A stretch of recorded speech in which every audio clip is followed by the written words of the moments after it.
ආයිබෝවන් ඔබ මේ එක්වන්නේ විශ්වකර්ම YouTube නාලිකාව සමගයි මම සමින්ද්‍රා කුමාරි පිටිගල දකුණු කොළඹ ශික්ෂණ රෝහලේ හදසෝරියක් ලෙස සේවය කරනවා. අද මම ඔබත් සමග සාකච්ඡා කරන බලාපොරොත්තු වෙන්නේ ඔබව දැනුවත් කරන්න බලාපොරොත්තු වෙන්නේ අද ලොකුම වසංගතයක් වෙලා තියෙන ඩෙන්ගු රක්තපාත උණ ගැන ඔබ සමග මම අද ඔබව දැනුවත් කරනවා. විශේෂයෙන්ම ඩෙන්ගු කියන්නේ අපිට පේන චූටි සතෙක් නිසා අපේ ජීවිතයට බලපාන ලොකු ප්‍රශ්නයක්.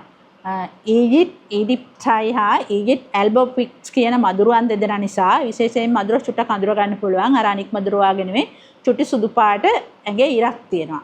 ඒ නිසා මේ මදුරුව දෙන්න අඳුර ගන්න පුළුවන්. අපි විශේෂයෙන්ම මෙන්න මෙතන අපි පාලනය කරගත්තොත් අපිට මේ වසංගතය බේරෙන්න ලේසියි. විශේෂයෙන් අපි ගෙවත්තේ වතුර රැඳෙන තැන් ඉවත් කරගන්න ඕනේ. හැමදාම සතියකට සැරයක්වත් අපි හැමතිස්සෙම වතුර රැඳෙන තැන් සොයලා බලලා අයින් කරගන්න ඕනේ. විශේෂයෙන්ම ওই ෆ්‍රිජ් එකේ පිටිපස්ස එහෙම නැත්නම් අපි පුංචි භාජනයක් වල උනත් වතුර ටිකක් රැඳුනොත් එතනයි ඩෙන්ගු මදුරුවා බෝ වෙනවා.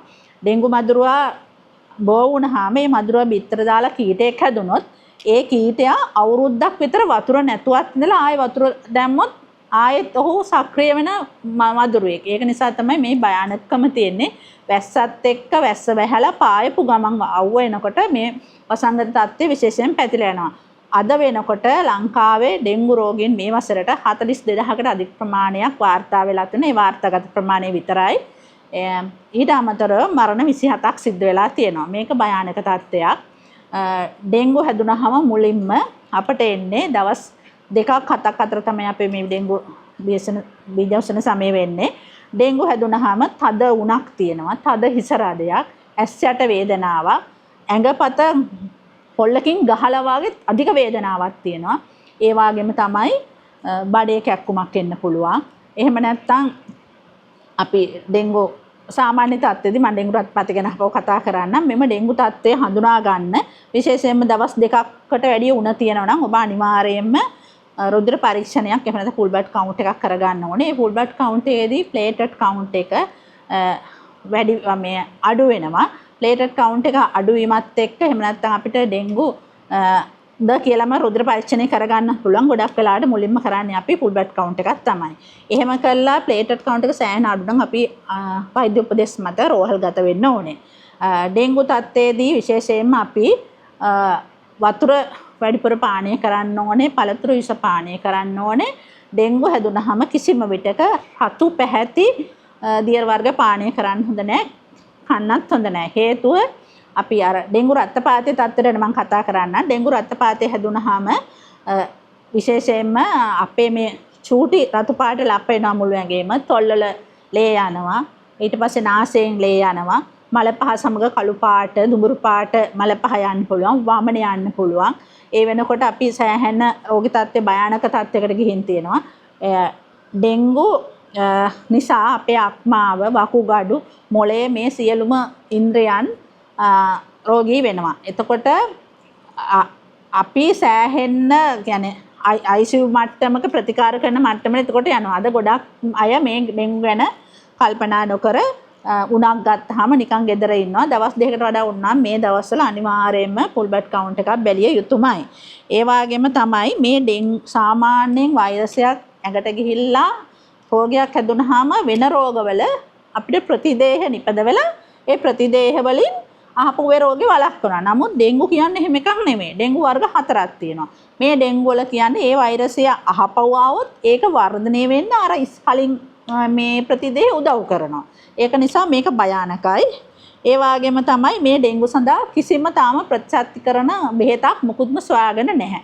ඒක නිසා මේක භයානකකම වැඩි. විශේෂයෙන්ම මේ රෝගී දරුවන් රෝගී වුණාම හරිම අසරණයි අම්මලා. මොකද ඩෙන්ගු කියන්නේ පුදුම වේදනාකාරී තත්ත්වයක් ඇඟට දෙන්නේ. මගේ අත්දැකීමක් තියෙනවා ඩෙන්ගු හැදිලා මම ICU යන මට්ටමට යනකම් ගියා. පුදුම වේදනාවක් ඇඟට මුකුත්ම කල්පනාවක් ඇත්තටම අඩු වෙනවා. අපි කොහෙද ඉන්නේ මොකද කරන්නේ ඒ තත්ත්වෙට වෙනවා. අපි ඩෙන්ගු හැදුනහම විශේෂයෙන් මම කලිනුත් කිව්වා පළතුරු යුස වතුර විශේෂයෙන්ම ජීවනීය පානය කරන්න ඕනේ. ඒ වගේම තමයි අපි දැන් රෝහල්ගත වෙලා අපේ ඩෙන්ගු මට්ටම ගොඩක් වැඩි නම් අපි ගොඩක් වෙලාවට රෝහලේදී මේ පැයට මේ මිලිග්‍රෑම් 50 100 ඒ தත්ත්වය අනුව තමයි අපිට බොන්න කියන්නේ. අපි ඒ විදිහට මේක ක්‍රියාත්මක කරන්න ඕනේ. එතකොට ඒ වගේම තමයි මුත්‍රා පිට වෙන ගාන අපි මනින්න ඕනේ.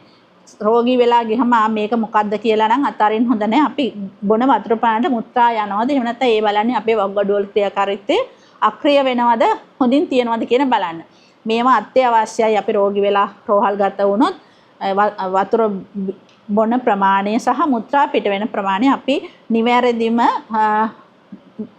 නියෝජනය ගණනය කරලා අපි chart කරගන්න ඕනේ. ඒක අනුව තමයි අපි අපේ රෝගී තත්ත්වය ගැන අපි දැන් මේ රෝහල් අපි කාර්ය මණ්ඩලය දැනගන්නේ කොහොමද මේ රෝගී තත්ත්වය කියලා. ඒ වගේම තමයි අපිට টয়ලට් යනකොට රතු පාටට එහෙම නැත්නම් රතු පාට දුඹුරු පාටට টয়ලට් යන්න පුළුවන්. එතකොට අපේ ඇතුලේ රුධිර වහනයක් සිදු වෙලා තියෙනවා.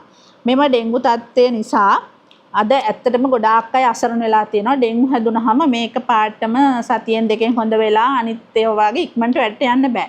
මාස 3ක් විතර යනකම් ඒ අපහසු ගතිය ඇඟේ තියෙනවා. ඒක නිසා අපි මේ ඩෙන්ගු රෝගී වළක්වා ගන්න ඕනේ. ඩෙන්ගු රෝගී ලක්ෂණ චුට්ටක් හරි වුණොත් දවස් දෙකක් වුණ ගත්තොත් අනිවාර්යයෙන්ම ගිහිල්ලා අපි රුධිර පරීක්ෂණයක් කරගෙන ඩෙන්ගු සඳහා ප්‍රතිකාර වලට යොමු විය යුතු ප්‍රතිකාරයක් කියලා විශේෂයෙන් දෙයක් නැහැ. නමුත් අර රෙස්ට් එක ඕනේ අත්‍යවශ්‍යයි. අපි සමහරක් කලකට උණ ගත්තාම පැන්ඩෝල් දෙකක් බීලා කමන්නේ මට උණ හොඳයි කියලා වැඩකට ගියොත් ඒ වගේ වෙලා භයානක වෙනවා. ඒ වගේම තමයි ඒ ඩෙන්ගු හැදිලා ගොඩක් වෙලාවට ඔය ඇල්කොහොල් පාවිච්චි කළොත් මේක භයානක තත්යකට යනවා. එම නිසා ඩෙන්ගු රෝගය වැළඳුනහමත් වළක්වා ගන්නට විශේෂයෙන්ම අපේ වටේ පරිසරය පිරිසිදු තියා ගන්න ඕනේ. මදුරුවන් බෝවීම අනිවාර්යයෙන්ම වළක්වා ගන්න ඕනේ. වලවල් මේ අපි පුංචි රඹුටන් ඇටයක් එළියට වීසි රඹුටන් පොත්තක් එළියට දාලා ඒකේ චූටි හරි වතුර ප්‍රමාණය හැදුවොත් එතන ඩෙන්ගු මදුරුවන් හැදෙනවා. ඒක නිසා මේ ගැන අපි අති විශේෂ අවධානය යොමු කරන්න ඕනේ මේ දවස්වල. මොකද අපිට මරණය පවා සිදු වෙන්න පුළුවන් රෝග තත්ත්වයක් නිසා. බොහොම ස්තුතියි.